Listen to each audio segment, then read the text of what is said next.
ಹಾಸನ ಬಳಿಕ ದೇವೇಗೌಡರಿಗೆ ತುಮಕೂರನ್ನ ಗೆಲ್ಲುವ ಪ್ರತಿಷ್ಠೆ ಇದೆ. ಯಾಕಂದ್ರೆ 2019ರಲ್ಲಿ ದೇವೇಗೌಡರು ಸ್ವತಃ ಸೋತಿದ್ರು ಆ ಕ್ಷೇತ್ರದಲ್ಲಿ. ಈಗ ಶಿಷ್ಯ ಸೋಮಣ್ಣ ಅವರನ್ನ ಗೆಲ್ಲಿಸೋದಕ್ಕೆ ಮಾಜಿ ಪ್ರಧಾನಿ ದೇವೇಗೌಡರು ಕಸರತ್ತು ಮಾಡ್ತಾ ಇದ್ದಾರೆ.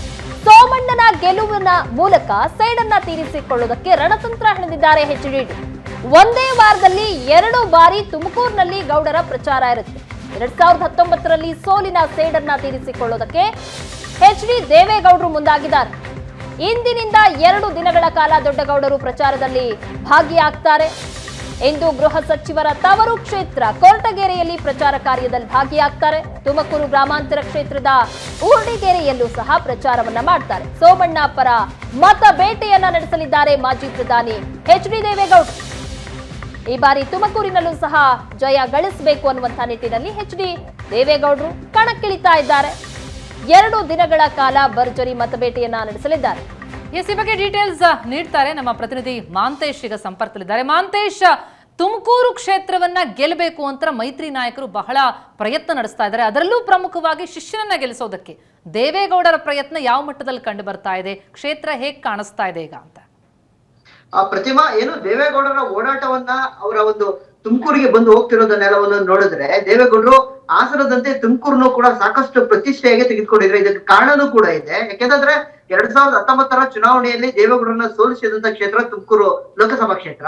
ಹಾಗಾಗಿ ಏನು ಕಳೆದ ಬಾರಿ ಸೋಲುಂಟಾಯಿತು, ಆ ಒಂದು ಸೋಲಿನ ಒಂದು ಪ್ರತೀಕಾರವನ್ನ ತೆಗೆದುಕೊಳ್ಳುವಂತಹ ಪ್ರಯತ್ನವನ್ನ ದೇವೇಗೌಡರು ಮಾಡ್ತಿದ್ದಾರೆ ಅನ್ನೋದು ಕಂಡು ಬರುತ್ತೆ. ಯಾಕೆಂತಂದ್ರೆ ಇವತ್ತು ಮತ್ತು ನಾಳೆ ಏನು ಕೊರಟಗೆರೆ ಕ್ಷೇತ್ರದಲ್ಲಿ ಮತ್ತು ತುಮಕೂರು ಗ್ರಾಮಾಂತರ ಕ್ಷೇತ್ರದಲ್ಲಿ ಪ್ರಚಾರ ಮಾಡುವಂತ ಏನು ಯೋಜನೆ ಎಲ್ಲವೂ ಕೂಡ ಇರುವಂತದ್ದು, ಸಿದ್ಧವಾಗಿರುವಂತದ್ದು. ಈಗಾಗಲೇ ದೇವೇಗೌಡರು ಇದು 2ನೇ ಸುತ್ತಿನ ಪ್ರಚಾರ ತುಮಕೂರಲ್ಲಿ ಮಾಡ್ತಿರೋದು. 1ನೇ ಸುತ್ತಿನ ಪ್ರಚಾರವನ್ನ ಈಗಾಗಲೇ ತುಮಕೂರು ನಗರದ ವಿಧಾನಸಭಾ ಕ್ಷೇತ್ರದ ವ್ಯಾಪ್ತಿಯಲ್ಲಿ ಬಂದು ಮಾಡಿ ಹೋಗಿರುವಂತದ್ದು. ಅಂದ್ರೆ ಆ ಒಂದು ಸಂದರ್ಭದಲ್ಲಿ ದೇವೇಗೌಡರು ಒಂದು ಸ್ಪಷ್ಟವಾದಂತಹ ಸಂದೇಶವನ್ನ ನೀಡಿದ್ರು.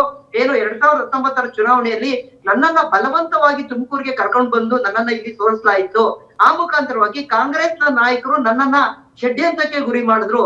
ಹಾಗಾಗಿ ನಾನು ಇಲ್ಲಿ ಸೋಲನ್ನ ಕಂಡೆ ಎನ್ನುವ ಒಂದು ಮಾತನ್ನ ಹೇಳಿದ್ರು. ಈ ಮೂಲಕ ಏನು ಈ ಒಂದು ಅವತ್ತು ಏನು ನನ್ನನ್ನು ಸೋಲ್ಲಿಕ್ಕೆ ಯಾರು ಕಾರಣ ಆದ್ರು ಅವ್ರಿಗೆ ನೀವು ಬುದ್ಧಿಯನ್ನ ಕಲಿಸ್ಬೇಕು. ಹಾಗಾಗಿ ನನ್ನ ಏನು ಅಭ್ಯರ್ಥಿಯನ್ನ ನಮ್ಮ ಮೈತ್ರಿ ಅಭ್ಯರ್ಥಿಯಾದಂತಹ ವಿ ಸೋಮಣ್ಣ ಅವ್ರನ್ನ ಗೆಲ್ಸ್ಬೇಕು ಅನ್ನೋ ಒಂದು ಮಾತನ್ನ ಹೇಳಿದ್ರು. ಅಂದ್ರೆ ವಿ ಸೋಮಣ್ಣ ಅವರು ಮೊದ್ಲೇ ದೇವೇಗೌಡರ ಶಿಷ್ಯ ಆಗಿರುವಂತದ್ದು, ರಾಜಕೀಯವಾಗಿ ಅವರ ಗಡಿಯಲ್ಲೇ ಬೆಳೆದಂತವ್ರು. ಹಾಗಾಗಿ ಅವರನ್ನ ಗೆಲ್ಸ್ಬೇಕು ಅನ್ನೋದು ಮಾತಾಡಿದ್ರು. ಜೊತೆಗೆ ವಾಲ್ಮೀಕಿ ಸಮಾಜ ಏನಿದೆ, ಈ ಒಂದು ಸಮಾಜ ಯಾವುದೇ ಕಾರಣಕ್ಕೂ ನೀವು ರಾಜಣ್ಣನವರ ಮಾತನ್ನ ಕೇಳ್ಬೇಡ್ರಿ. ಯಾಕೆಂತಂದ್ರೆ ಒಂದು ಶ್ರೇಷ್ಠವಾದಂತಹ ಸಮಾಜ ನೀವು. ಹಾಗಾಗಿ ಈ ಒಂದು ರಾಜಣ್ಣವರ ಮಾತನ್ನ ಕೇಳಿ ದಾರಿ ತಪ್ಪಡಿ ಅನ್ನೋದು ಮಾತನ್ನ ಹೇಳಿದ್ರು. ಅಂದ್ರೆ ಪ್ರಮುಖವಾಗಿ ಏನು ದೇವೇಗೌಡರು 2019ರ ಚುನಾವಣೆಯ ಸೋಲನ್ನ ಈ ಒಂದು ತಮ್ಮ ಶಿಷ್ಯನನ್ನ ಗೆಲ್ಸೋದ್ರ ಮುಖಾಂತರವಾಗಿ ಆ ಒಂದು ಸೇಡನ್ನ ತೀರಿಸಿಕೊಡುವಂತ ಪ್ರಯತ್ನವನ್ನ ಮಾಡ್ತಿರುವಂತದ್ದು. ಹಾಗಾಗಿ ಸಾಕಷ್ಟು ಪ್ರತಿಷ್ಠೆಯಾಗಿ ತುಮಕೂರು ಲೋಕಸಭೆಯನ್ನ ತೆಗೆದುಕೊಂಡಿರುವಂತದ್ದು ನಮ್ಗೆ ಕಂಡು ಬರ್ತದೆ. ಹಾಗಾಗಿ ಇವತ್ತು ಮತ್ತೆ ನಾಳೆ ಪ್ರಚಾರ ನಿರಂತರವಾಗಿರುವಂತ. ಥ್ಯಾಂಕ್ ಯು ಮಾಂತೇಶ್, ನಿಮ್ಮೆಲ್ಲ ಮಾಹಿತಿಗಾಗಿ. ಒಟ್ಟಾರೆಯಾಗಿ ಹಾಗಾದ್ರೆ ಶಿಷ್ಯನನ್ನ ಗೆಲ್ಲಿಸ್ತಾರ, 2019ರ ಸೇಡನ್ನ ತೀರಿಸಿಕೊಳ್ತಾರ ಎಚ್ಡಿಡಿ ಅನ್ನೋದನ್ನ ಕಾದ್ ನೋಡ್ಬೇಕು.